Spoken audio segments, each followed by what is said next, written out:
Well, good evening and welcome to Public Affairs, Public Access on Houston Media Source TV. I'm Ray Valdez with C60 Inc. And today I'm joined by Mario. If you've been to our show before, you know Mario.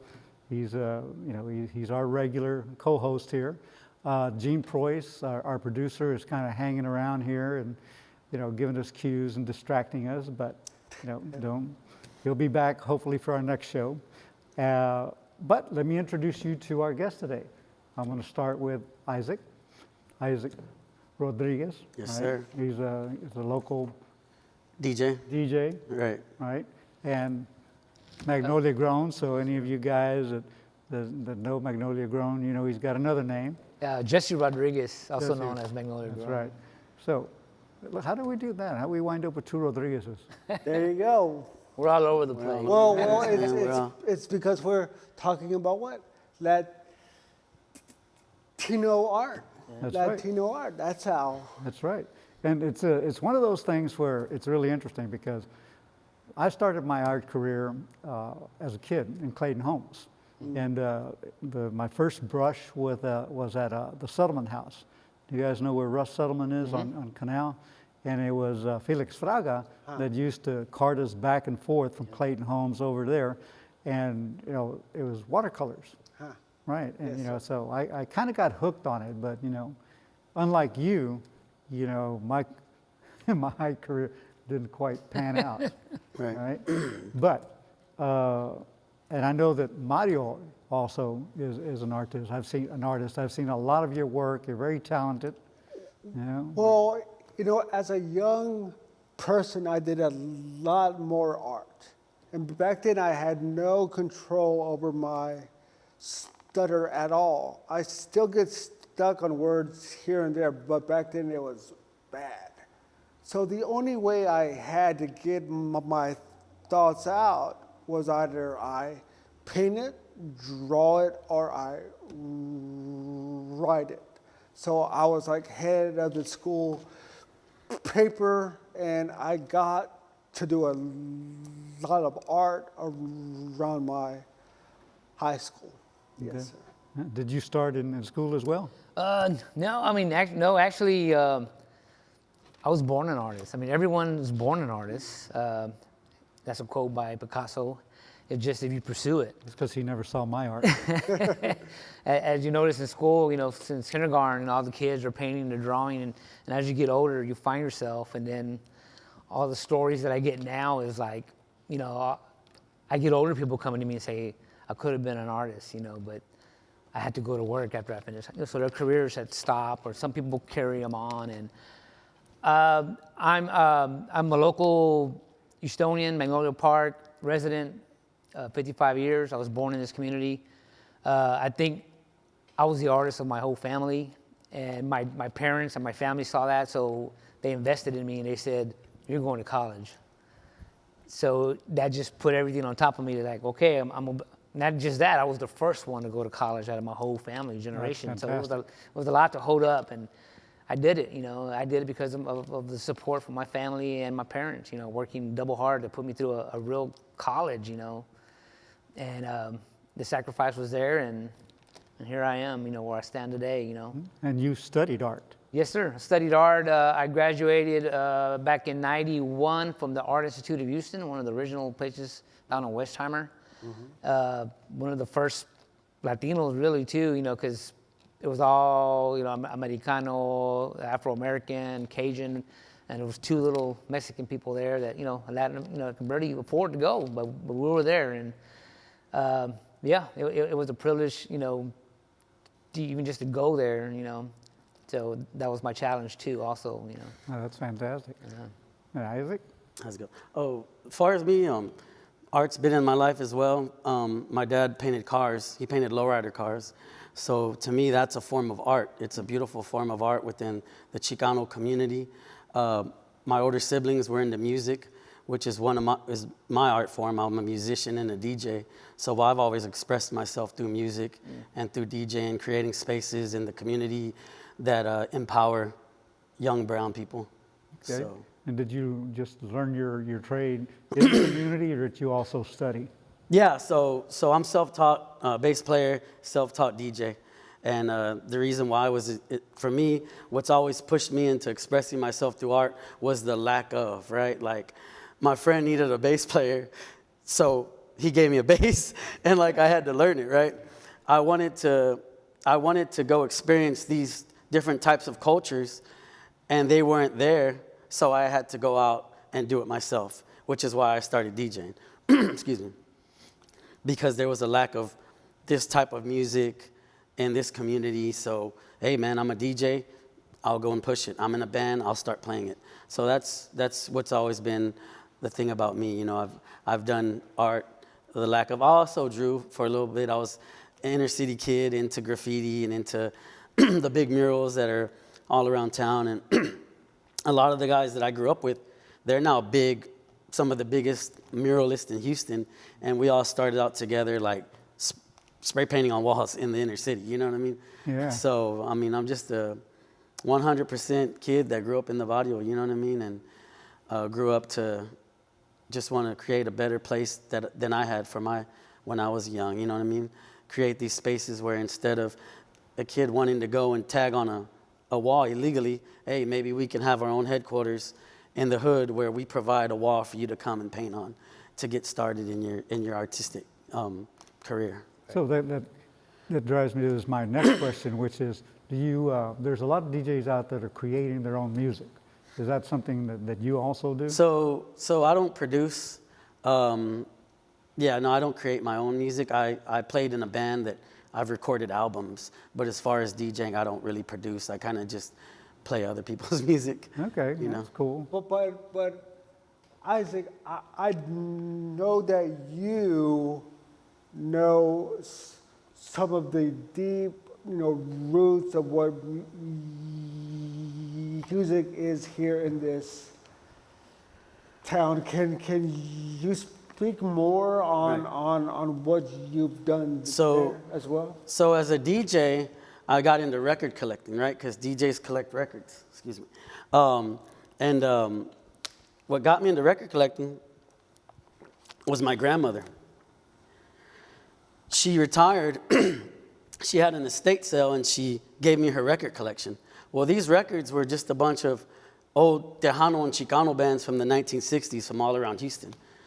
So that right there, it captured me, and it made me want to learn more about it. And as I looked around the city, there was nowhere for me to find it. So I just started reaching out to these musicians and these producers and these club owners and interviewing them and getting their story myself. So Houston, Chicano, Tejano music, like all that, I love that history, and I teach. I don't teach it. I'm not like a historian in a class, but if we sit down over a drink, I'll let my friends know all about it. I participated in panel discussions, and I'm a grant recipient for the Library of Congress in 2020, and I'll be going to the Library of Congress in September on behalf of Houston Chicano music to tell them the story of our city. Fantastic. I wonder if you got my cousin's album. Oh, Alex Garibay. It's a Yeah. Yeah, he was with a lot of different bands. He was a good friend of mine. As my cousin. Yeah. Was Awesome. my cousin. Yeah, rest in peace, Alex. Yeah. We actually put him in the recording studio during COVID, and we backed him up with the band, and he did some soul songs from the 60s. Yeah, I was going to say, you can't leave him alone in there. Yeah. He doesn't sit still long enough. But anyway. But yeah, so, and you, I mean, you didn't do art all the time. I mean, you had taken a little bit of a break, right? Yeah. Like I said, growing up and being a kid here in the neighborhood, all the schools would like just like grab me out of class to go paint, murals for like shows and stage shows, and so through my whole life, elementary, junior high, and high school, it was a hobby.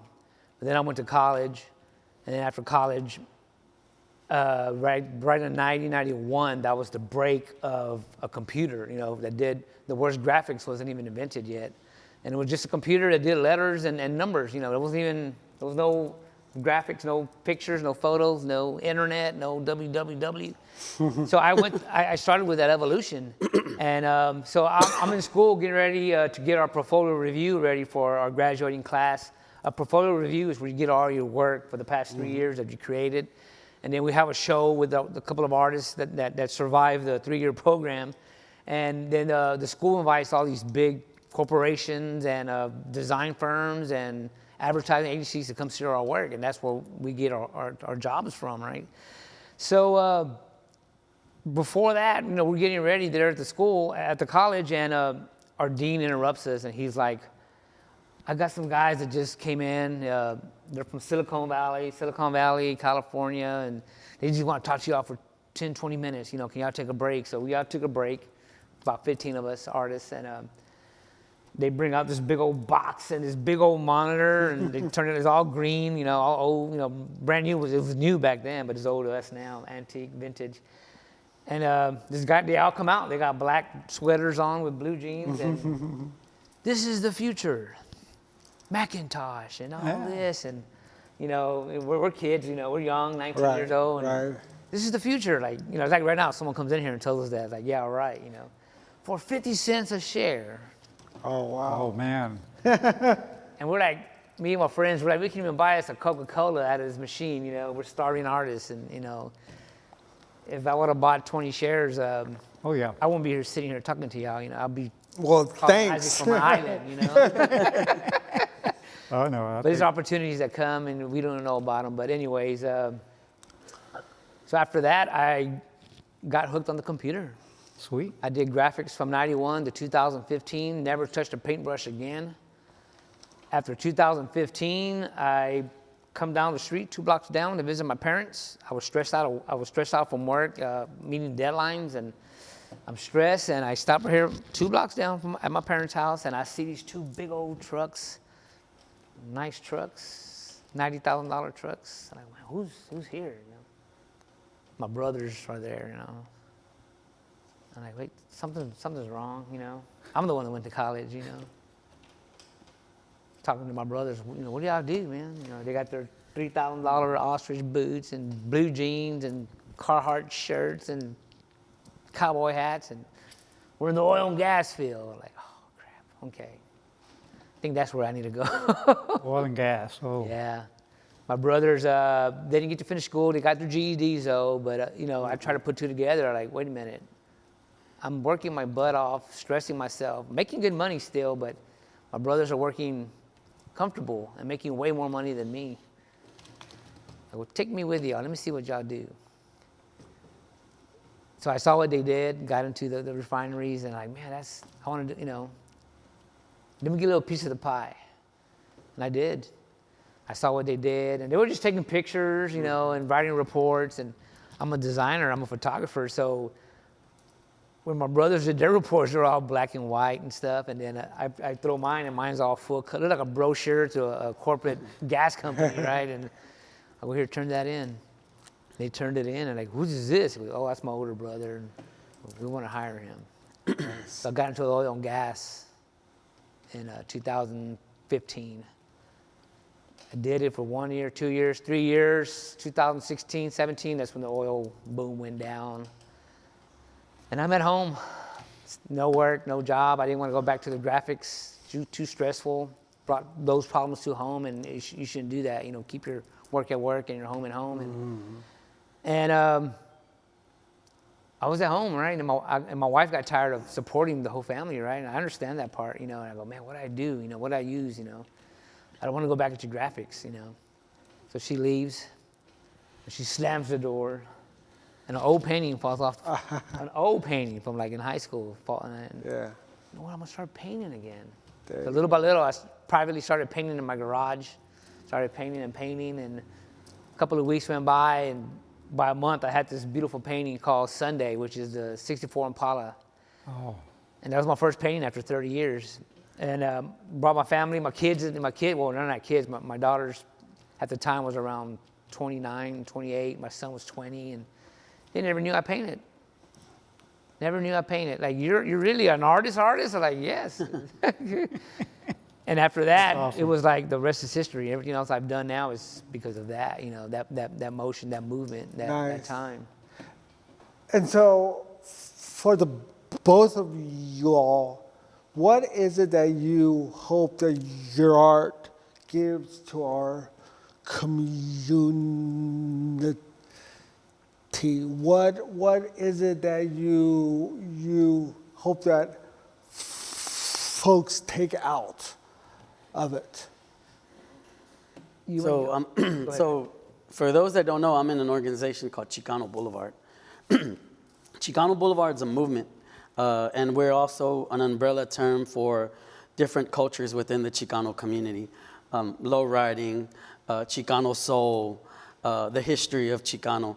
So when we come together as Chicano Boulevard to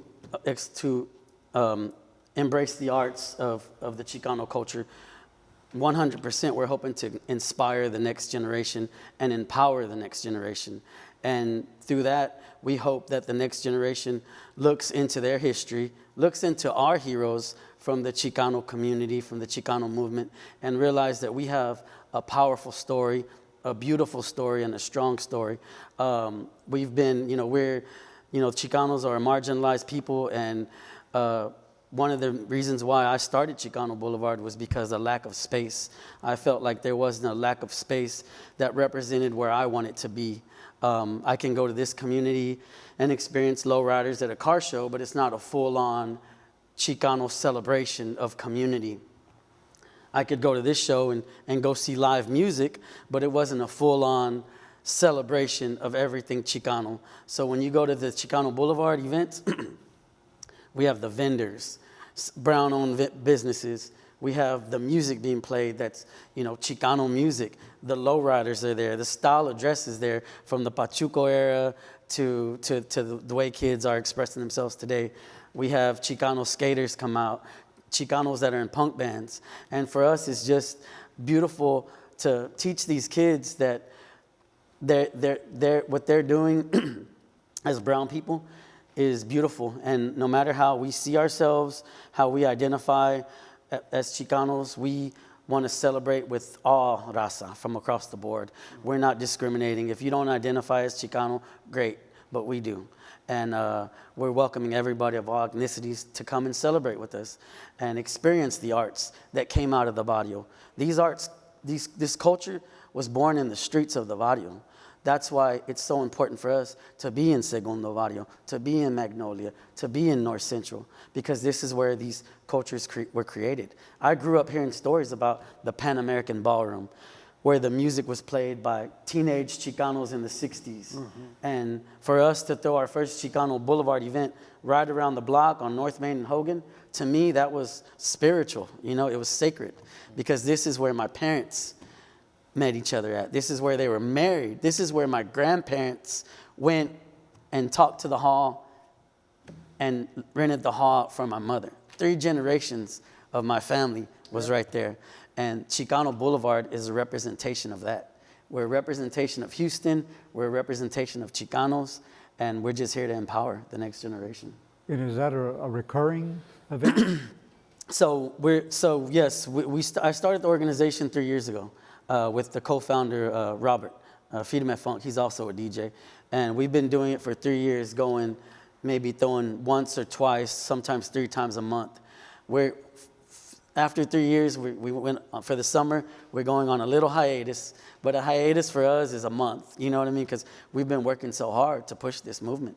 You know what I'm saying? And I'm enjoying the summer off. I'm doing these kind of interviews and laying low. But yeah, it's recurring. Our next event is in July 13th. It's a 713 day in Houston at Axelrad. So we'll be celebrating Houston.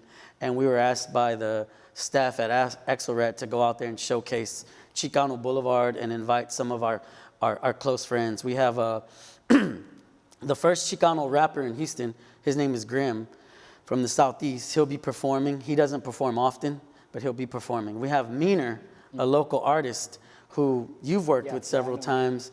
And he, Second Ward in the East End, I'd say it's his art gallery. Mm-hmm. You can go driving through the barrio and you're going to see Meaner's work. You're going to see it on schools. You're going to see it at the Chicano Boulevard headquarters. You're going to see it all down Canal Street. So it's important that we include these people that are doing the same thing with their art. They're expressing themselves and they're representing for La Raza. Right. Speaking of galleries, I mean, we're sitting inside your old gallery. Yeah, it's a pretty, it's a turnaround. Yes, this place was owned by a friend of mine, real good friend of mine, Mr. David Dutu. The story is, I met him outside at the gate right here in the back. And as a kid, I grew up in this place. Not just me, all the other kids in this community in Barrio grew up here. I mean, this is a place that saved a lot of kids. It had, back in the day, it had boxing, had basketball, it had free lunches here for the summer. So this was a safe haven, for the kids of the neighborhood. A lot of the kids in the neighborhood back in the day, and still to this day, are like low-income families. And you imagine having all your kids in the summer and trying to feed them all. And Oh, yeah. everyone has that story, bro. I mean, I'm not ashamed of it. Come from a family of 5. This place saved. And as a kid, I would be in here. This place was a lot bigger because I was little, right? Man, I want to have a gallery, an art show here. It was always in my head, So one day I caught the owner outside in this Jaguar and Gabacho Americano, Louisiana guy, oil tycoon. And I jumped behind him and he jumped up and he goes,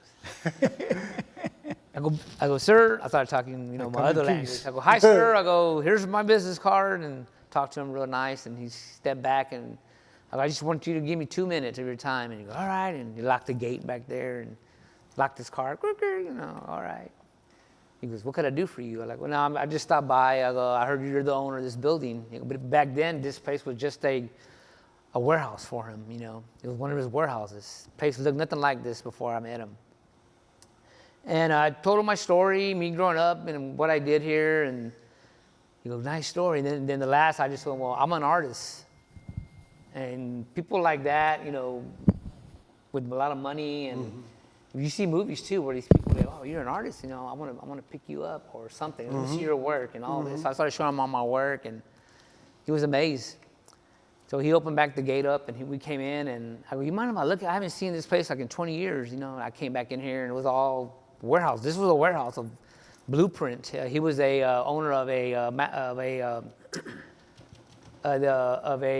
engineering company. So he had boxes and boxes of blueprints in here, and we walked around. It was dark and dingy and orange. And I told him my story. He goes, you know what? He goes, okay. So he goes, come back another day and let's talk. So we sat right there, and we talked. Heard my story. I told him, I have this vision, I have this dream. I actually showed him what it would look like. I photoshopped this whole place like a real gallery. And Nice. he's like, where's this at? I'm like, this is here. He goes, I know, I'm looking at it, but how did you do all this? And it's all computer generated. And he sat back right there. He sat back. He goes, well, I'm not an artist. He goes, I don't have time. He goes, but I have the place. And I go, well, I have the time and I'm creative. I go, but I don't have the money. He goes, I have the money. He put out his credit card. He goes, make this place any way you want it to look like. So we did everything in here. We painted the place. We got murals done in here. We got the lighting. We painted this whole place that you see is what we did for him. And he loved it. It's funny because that's where I met you. Yeah. Sitting right there. My first show. Yeah, exactly. We met here too, when he saw how many people we can bring out to this community, so that show here that we had here in 2019 was actually the first art show in the East End. When we did all the research, there was never an art show in Magnolia Park, a real certified art show, where people from the Museum of Fine Arts was here, and City of Houston was here, the mayor was here, everybody was here. You were here. And after that, it just opened up the eyes of the community, like, we want more of this, more of this. And every year we kept doing it. And until recently, the owner, through life, lost his wife, and he was going through changes, and ended up putting this, just stuff happens, and but it happens for the good reasons, and we're here today still. We're still here, joining forces, collaborating with people, and just making it happen. But art. I think it's important for art to be in here for all our people, because I use art to tell our stories, our history, everything that happened here, and it just blew up, and it's still happening. We just had Cheech and Chong here this past weekend, and I hosted Cheech for a couple of hours on Monday, and he's like, "What happened to that place?" And I had to tell him the story, and he goes, "Don't worry about it. We're gonna get you a place here in Houston." So it's in the works. He purchased some of your art, didn't he? Yeah. He purchased one of my biggest pieces. It's called Dollar Shine. Dollar Shine is actually an art piece, sculpture I created by the Stacy Adam. And to me, I really didn't want to sell that piece, because it meant a lot to me, not just to me, to the community. That wood that stands at the back of that Stacy Adam is over 124 years old. It was actually the wood from the original Benito Juarez that was across the street. The Benito Juarez, that's another whole big story. If you know about that building, it was for the people, by the people, and it got torn down like 12 years ago, and I salvaged a lot of that wood, and I still have a whole lot of wood, so it's in all my art pieces. And to me, they're worth millions, but I'm an artist. I have to feed my family, so I have to sell some of this stuff. And so yeah, it's in the Cheech being. And it's in his current collection, right? Yeah, it's in his permanent collection. I'm honored because it, represents. I'm the first artist out of Texas, out of Houston, out of the East End, out of Magnolia Park, being represented in Riverside, California, the Cheech, the first Chicano art museum in the world. Yeah, it's friggin' awesome. Yeah. It is. So, one thing I've heard both of you state is the importance of having a space that's ours, right? And given that we're the biggest population block in this town, and it's 2025, why is it that we don't have more space for us? I mean, what are your thoughts on that? My thoughts as far as creating spaces in the community and the barrio, I come from a background of DIY, right? Do it yourself. I could only speak for myself. When we wanted to create a space, me and the rest of the guys from Chicano Boulevard, we got together and opened our own space. We've never had any funding, never asked for any funding. It's 100% out of our own pockets, out of our own blood, sweat, and tears, because we felt like we wanted to set an example, like, hey, we don't have to wait on anybody to do this for us. We can do this ourselves. We can open up our own space in the community. That's not a business. It's a 100% community center where we allow the families in the community to host benefits for a loved one that might have passed. We allow people to go and pass out free turkeys for Thanksgiving. We host vendor markets for the community to showcase brown vendors. We showcase events for the lowrider community to come and bring their cars out. And it was just important for us to open up the space again, just so we can show that si se puede. Yes, we can. We can do this ourselves. And if you go by Chicano Boulevard headquarters, there was this big mural of Dolores Huerta out there, painted by Meaner. Shout out to Meaner. And it was just, we just wanted to showcase Chicano history in the community right here, not a living, but a 15-foot Chicano studies class on Canal Street, So what's the address? 5714 Canal Street.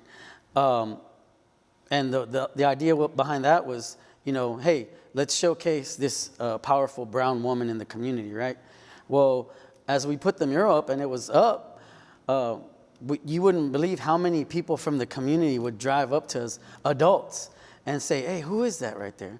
Who's that lady? And because like we don't know who this is. That's And right down the street from where the it's Leo. it's Leo, it's catty corner from Leo Tanguma's mural. Yeah. Okay. So that was a big reason why we got the headquarters, because we wanted to look out the doors every day and see that mural as inspiration to us, Oh, that's for fantastic. us. And so the mural of Dolores Huerta, through people coming up to us and asking us questions about it, we were able to give them information on her. And it would turn into Chicano studies right here in the barrio, you know what I mean? Kids would come up and ask about her, the community would, and it was just a beautiful thing. And we hope, again, that might have sparked them to want to look further into our heroes, the people that stood up for us, and the people who stood up for injustice and discrimination, and so to us it's a beautiful thing.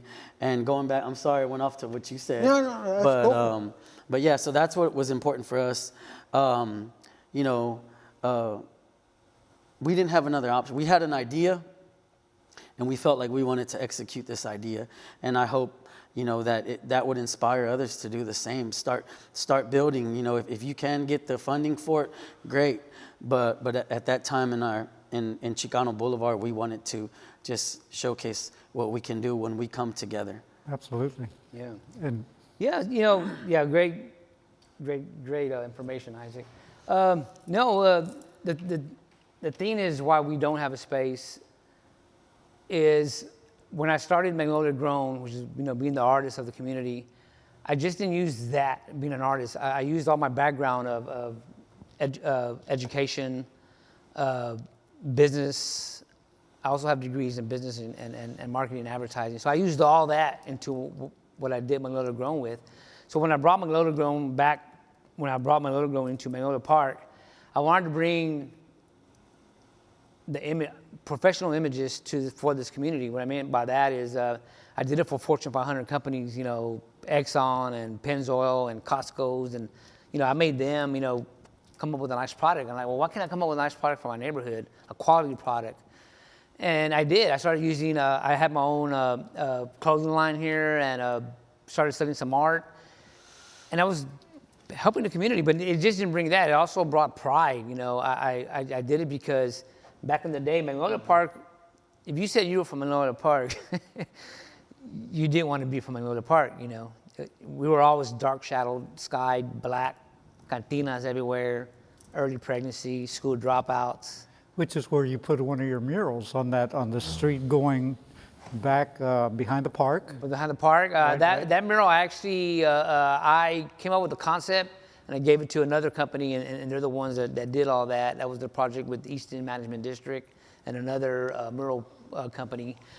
But yeah, so through these images on murals, I said all these murals that I help with or I curate with artists, I want these images to show our stories. Yeah, I love astronauts and I love dogs, but we have to leave our story. We have to leave our mark. So like Isaac was saying, and I heard that about Dolores Huerta. I actually met her in California one time, but all these stories that people still don't know the real stories of who these people are. That's why we use this art. So last year we started my nonprofit, which is Impact Magnolia Park Arts and Community. We started a Escuelita program that teaches about our community history of all these old buildings here, back from 1900. We teach about Latin Chicano history, and then we get these kids ready for college prepness. Right. We help them a lot. These schools are so busy, and in these schools, these kids are just a number.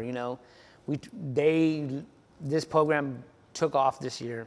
It tripled. Yeah, well, we had and y'all sponsoring us now. Dr. Esparza came out and introduced it to us, and I was just blown away by just by the curriculum to begin with. But then the level of attention and the personnel that were associated with it. Our team we have, we have authors, we have doctors, we have philosophers, we have a great team. And these are people that you and I both know, right? And they're doing this thing, and they have to come and present at one of our meetings for us to know about it. I'm like, why weren't we involved from the get-go, right? So I do think that there's a theme here, right? In this day and age, when our culture, our history is not being taught in the public schools. In fact, there are movements to get any, speck of our history and our culture out of schools here in this state. But that's why I'm so glad that both of you are here now, because we need to build space for us that is not dependent on these schools, right? Because whether we're in or we're out, or if votes go this way or that depends on what they teach in our public schools. But I think I hear from the both of you all that we need to build for us, by us, right? Right. I mean, Isaac hit it on the nail, when he said, we're not going to wait. We're going to do it now. Yes. Isaac did it his way. The way I'm doing it is I use the community here. I know everybody in this community, business owners, corporations, restaurants, schools, churches, they're the ones helping to make this happen. Or LULAC organizations are hearing about it. And that's what it took. That's what happened back in the day. That's the way Magnolia Park was built. The community got together. Yeah. Right. And it's important to get the word out.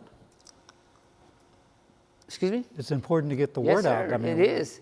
Because if we're aware. And the reason it's hard, I'm going to tell you right now, is because Isaac's heart and my heart, they're probably pretty close, because a lot of people don't think like us. A lot of people don't have that feeling about their community, the love, the impact. And to me, what I figured out, Isaac, where it all starts in your home, the way the family's raised. And I was fortunate to be raised by a great family of 5. My dad was a hard worker for Metro. My dad was the 3rd Mexican to work for Metro. And my mom stayed home. And all of us, all 5 siblings, came out all right, because my parents were honest. And I know other families where it was hard because the parents had to work. And so those siblings veered off to a different road, and you get caught up, in the life of the barrio, and it's hard, but it all starts at home, and it starts in your corazón, Oh, yeah. Right. And Yeah. if y'all want to know, you can come talk to us. We're here. Oh, no. My cousin grew up 2 blocks down from here. Yeah. So, I spent a lot of summers, in Magnolia. Yeah. So one of those little bitty shotgun houses, Yeah. they're all booked together, right? All hot and sweaty inside. 3 rooms, man. Fan on the with window. 3 rooms with a pool table. Ooh. Right. It was crazy. Yeah, for me, I felt like back to what you said about schools and our story not being told. And again, I agree with what you said. And congratulations, by the way, on everything that Thank you, bro. I know Magnolia, but I didn't know as much about him. And that's an amazing story. And congratulations on that. But back to what you were saying. So for me, I'm just a reflection of my surroundings, right? Trying to getting through school, and by the time you get out of school, you realize they're teaching you things, but they're not teaching you about us, right? You hear the story of the cowboys and Indians, growing up your whole life, you're not, everything I've learned, I had to go and educate myself outside of school. Everything I've learned about me and who we are as Chicanos, as Mexicanos, as Mexican Americans. We grow up not knowing that, or not being taught that, most of us have a high % of native blood in us, you know what I mean? So for everything that's going on right now, especially like for people to make us feel like we don't belong when we're home, this is important for education. We need to teach the young raza, like, hey, you are home. This is where the land here has our ancestors' blood, sweat, and tears in it, from thousands of years back, So these are things that should be taught. They should be celebrated. And yeah, we need to educate more, and we need to push for more Chicano education within the school system by any means. You know what I mean? Oh, absolutely. So yeah, that's how I feel. Yeah, I mean, you know, we finally got Mexican American studies approved to be taught at the high schools. Right. You know, and then they, you know, they started developing curriculum, but we have yet to introduce a textbook that can be used inside the classroom. Right. You know, and you guys all know Cristina Morales. Yeah. You know, and she's got that bill out there that she's been, you know, pushing to try to, you know, force the state's hands into, or at least the TEA into moving. You know, so the mechanisms are there, but for some reason, you know, we keep getting stalled. We just cannot break through that wall. Right. I mean, Right. I don't know what. Imagine how beautiful that would be for a young brown person to open up a textbook and see their yeah. story, to see people in that book that look just like them. You know, Or we like know me. the story of Abraham Lincoln, of Martin Luther King, but you know the story of Corky Gonzalez, of Oh, yeah. of Dolores Huerta, of they're not told in these books, right? At least when I was in school. So when I went to Austin, you know, I don't know, do you know Dr. Cano, Luis Yes. Cano? Yeah. So Luis Cano was like maybe, you know, 2 seconds older than I was. And here he was teaching, you know, at Austin High School. But he wanted to teach Chicano studies, but they wouldn't let him. It was too controversial. You know, it's Mexican American. We'll let you call it Mexican American studies, right? And there was no source material whatsoever for him to use in the classroom. So he'd have to come in early and use, you remember the old Spirit machine, that gray stuff on the white paper? I don't know if you ever had it in your school or not, but it was a crank machine. Right, You'd right, right. crank it by hand, right? And so he'd come in early and he'd, you know, make up the stencils, and then he'd make copies for his classes. And that's where, you know, that was his teaching materials, right? Of course, you know, after that he went on to U of H, and they got the Mexican American Studies program up and running over there, and, you know, so we finally got a source for teaching Mexican American history. Right.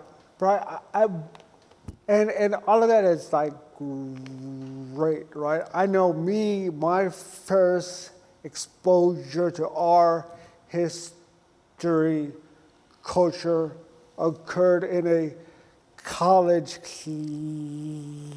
classroom too, right?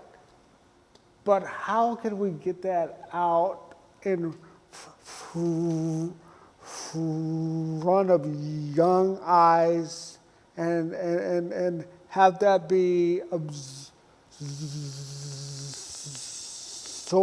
by young minds quicker, right? Because I would love everyone we know to get a college education. Well, that's the dream, right? But we're not there. So how can we bring that to them? Well, we made huge steps, and you know this because your boss was involved in creating the Harris County Hispanic Cultural Arts Commission. Yes, sir. And through them, and just recently they did their first exhibit, which was Hernandez versus Texas. It's a big case on jurors' rights. Right before that, Latinos couldn't serve on juries. And anyway, so that was huge because, I mean, that's a long time coming. Harris County never cared what happened inside the Latino community, you know.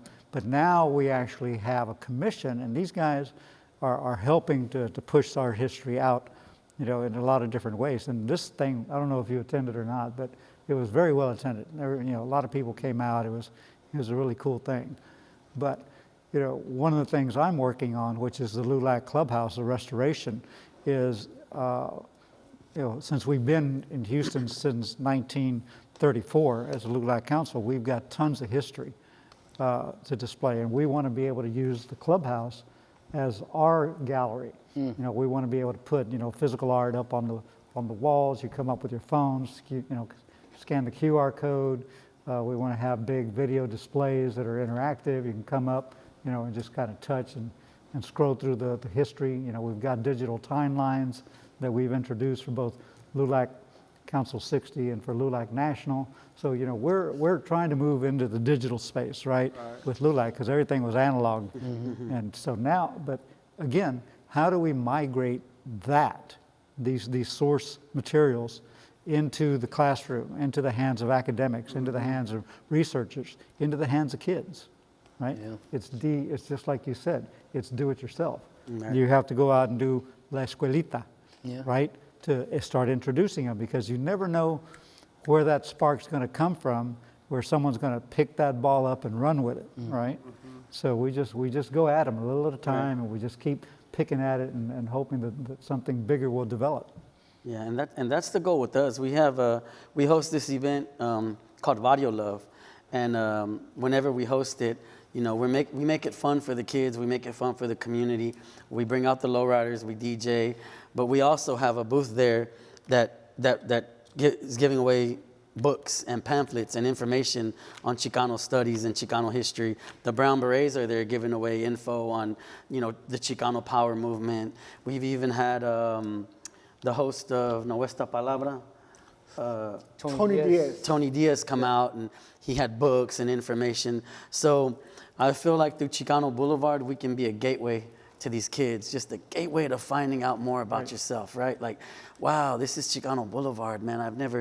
I'm here around my people. There's beautiful Chicano art. We have the danza that are opening up the event with the ceremony, you know, and I feel like that, through that, we hope to inspire, you know, and maybe that kid that came to the event with his parents will be inspired and will further his education, go on to college, and go on to college, be successful. But when you become successful, turn around and give back to your community, give back to the Vadio, because the Vadio is a beautiful place. It's filled with our culture. It's filled with our heritage and the, you know, the memories of our elders. Right. Are here for us, and we need to preserve them. And for the longest time, you know, LULAC focused on getting kids into college, you know, high school to college. And one of the things that we've started doing now is focusing on keep them in college, right? To continue, you know, supporting their, you know, scholarships once they're enrolled, and try to encourage them into graduate programs, you know, and things of that sort. So mentorship it's a huge component of making it work, right? Right. Because they see you out there, and they can see themselves in you, Right. right? And that makes a huge difference, right? And positive. My wife and I were sitting there watching TV the other night, and she says, "Why is it every time we see a Latino on TV, he's in handcuffs?" You know, it's like, where are the positive role models? Absolutely. Why is the media not covering these things, right? Right. Because I mean, they should be covering, you know, your art. They should be covering your music and your events. Right. But you know, what bleeds leads on the news, it seems. Right. And it occurred to me, you look at our local TV stations, how many Latinos are anchoring these things, Right. right? Right. And how many of them are actively working in promoting the Latinos' culture, art, history, you know, through their platforms. Well, and see, I think that both of you touched on it too, that we know tons of PhDs, we know tons of lawyers, we know tons of people like us that understand the need out there. And to your point, Ray, we need our kids to know that there's doctors, lawyers, business owners that walked the same walks that they do, that went to the same schools, and know that, yes, they might see folks that look like us in handcuffs, but we know people that look like us that are doing great things, right? Right. That's right. And that's one of the things we try to touch on with Chicano Boulevard. Like, when we throw these events, we purposely aren't wearing a suit and tie because we want to be able to relate to these kids, right? We want them to still be able to feel comfortable around us because, hey, we're in the Vadio, you know what I mean? So we want them to feel comfortable around us. But hey, also at the same time, like what you just said, the movies, Hollywood's painted a picture of what a Chicano and a lowrider looks like, or what he represents, or what he's about. And we're not that stereotype. We're family men, we're business owners, we have careers. And again, we're giving back to the community. So these kids, they come out and they see us and they feel comfortable to come and talk to us because, hey, we're like their tios, you know what I mean? And this is all part of the recipe of Chicano Boulevard. Let's get out there in the community on these sidewalks and let's engage with the community. Right. As pure and as honest and we can be about it, and let's just again build. And it's time we got to start really demanding and pushing for that representation to be right. Right. And thankfully with like Magnolia, we're in this age where it's digital, and these youngsters, they're really good with the camera. They're really good with the computer. They're making their own movies now, and they don't have to be in a theater. They can make a whole movie that is released on YouTube to spread the word and to have representation. So again, we're just, we're at the point to where we want to demand and gather. Of course, we need the numbers, right, to vote people like us in, to push for supporting brown actors, brown directors, and we need the lawyers, the PhDs, and the working class individuals from the neighborhood. We all need. It's time for us. Like our time is now, and that's what we push. Like it's everything you're doing and everything you guys are doing. Like it's great, and I feel like we need to demand. We need to claim our spot. We need to claim it. Yeah. The one shining moment, right, in your careers, one of those that it's just like burned into your memory forever, right? About your craft, what you do. Was there a moment? I'll let Magnolia answer that question while I think about it. It's hard, right? I mean, I'm thinking about it. What inspired me? What was the spark that pushed me forward? Okay. I'll try to make this quick. So my dad was the third Mexican bus driver for Metro. Back then it wasn't even called Metro, it was called Houston Transit, back in 79, 78. And the summers growing up here were hectic, all the kids were at home, it was hot. So my mom would keep the girls in the house, and the boys would go with my dad. 7 o'clock in the morning, we had to be at the bus stop. And my dad would get up at 4, go to the garage, come back and pick us up at the bus stop on Navigation in front of the Mexican bakery. And that was our day. That was our day. It was pretty good because we had air conditioning. My sisters were suffering in the heat, taking 20 showers a day to keep cool. But so real quick, we're driving. My dad started on the 20 Canal and retired on the 20 Canal. Almost 40 years. He almost made it. But he ended up contracting Parkinson's on his 38th year. So he was 2 years short, but he still got all the benefits through Metro, but he knew everybody in Metro. And we're passing by, and I see this man painting this thing, 1973, 73, something like that. He was redoing it. He was retouching it up, like in 79. And I saw him. I saw this man with a little tapita hat up there painting on a big wooden ladder, and we passed, and that was it. There we go, downtown, Sharpstown, another 2-3 hours, come back. And every time we came back, I would see this image get brighter and brighter and brighter. And so after a couple of days, I told my dad to stop. I want to see this guy in action, and I saw him. And ever since then, I met Mr. Leo Tanguma. I said, I want to be an artist, Dad. Well, he goes, you are an artist. I'm like, no, I want to be a real artist.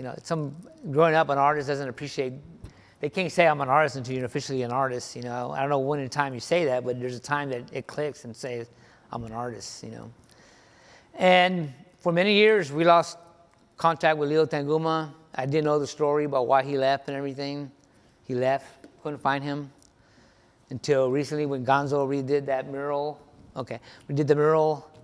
I reached out to him. He didn't want to come, he was scared. I'm like, no, it's different now. It's way different. He came with Gonzo and he finished it and we talked and the rest is history. I mean, he even came here in this building. I don't know if he came to that show, but he actually told the whole story of that mural in this building, person by person, character by character. And that's what we need to start doing now more. So that's in the works. I wanted to talk to you about that. But that's what made me. That's my spark. That's Yeah. my spark. I'd say, now that I think about it, a moment that I had was before I was in Chicano Boulevard, I was in an organization called Tejas Got Soul. And with Tejas Got Soul, what we were doing was highlighting Chicano and Tejano musicians from Houston from the past. So we worked with the Tejas Got Soul team, worked with Morales Radio Hall. We closed off the street, we threw a block party, and we put a stage there, and we put 4 or 5 old Chicano musicians from the 60s back on stage with the live band. And my mother was there, my aunt was there, and we did a panel discussion, and they were performing to their family, to their grandkids that never seen them before because they hadn't played in 50 years, perform on stage. So I think that was a moment for me where I felt like wow, one guy's passion can spark a whole block party with thousands in attendance. Great. And it's just all for the love of community and for our people. Well, that's fantastic. Mario, before we close the show down. Yeah, no, I mean, I think that a spark for me is this here, right? And we need more tables like this out there without cameras, but let's continue to build, create, and tell our stories, right? Mm-hmm. Fantastic. Well, Isaac, thank you so much for being here. Magnolia Grown, man. Thank you. It's an honor to be here with you. Always great to be in your company. Thank you. Mario. But once again, thank you for tuning in for Public Affairs, Public Access on Houston Media Source TV. I'm Ray Valdez and Mario Salinas, your co-host. Good night. Thank you again for tuning in. Thank you. All right, guys, thanks for having us. Thank you. Yeah, thank you.